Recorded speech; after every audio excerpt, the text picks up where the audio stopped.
The idea of working on organ transplantation came from the United Nations Gender Advisor, Rachel Mayanja.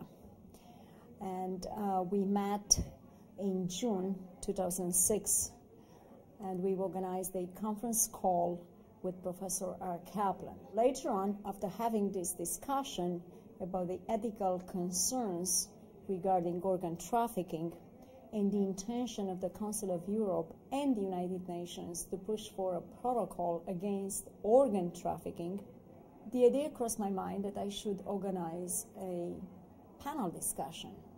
I think the debate was probably one of the most important debates I have organized so far.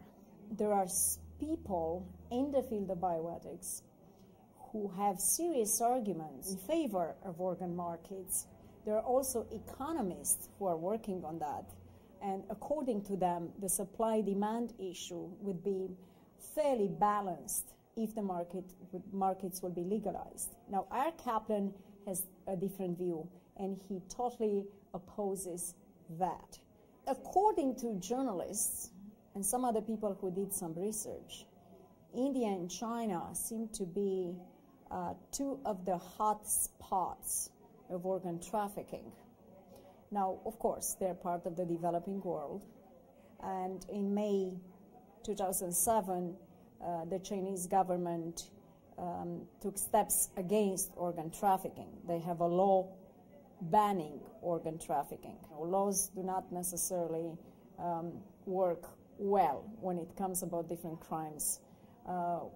It's the same story with drug trafficking, it's the same story with human trafficking, and of course it is not surprising that the law would not necessarily impede brokers and some other people to commit some crimes. Right? Now, India, it's an interesting case because the Indian government banned selling organs and buying organs long ago.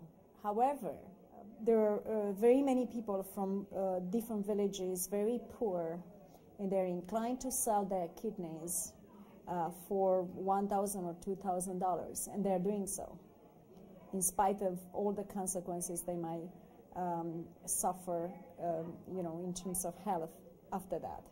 I'm an Eastern European, and I'm knowledgeable about the state of affairs over there. And some of the Moldavians, this is part of Romania, they are induced to sell their kidneys by some brokers who are actually coming from Istanbul, Turkey. So they go to Turkey, to Istanbul, they have their organs removed, and some of them never got any money for that. This is just the beginning. You can't solve the problem with only one panel discussion. You can't just cover everything in 12 to 15 minutes in a single, talk. You need a conference, and you need to ask people from China and India, and there are so many. There are academics writing about that, so we can engage people teaching at their universities. And I'm sure that they have much more accurate information than we do. And if we had the information only taken from, journals, that wouldn't help. We know what happens to the media. Stories are supposed to be extremely exciting in order to be paid for, right?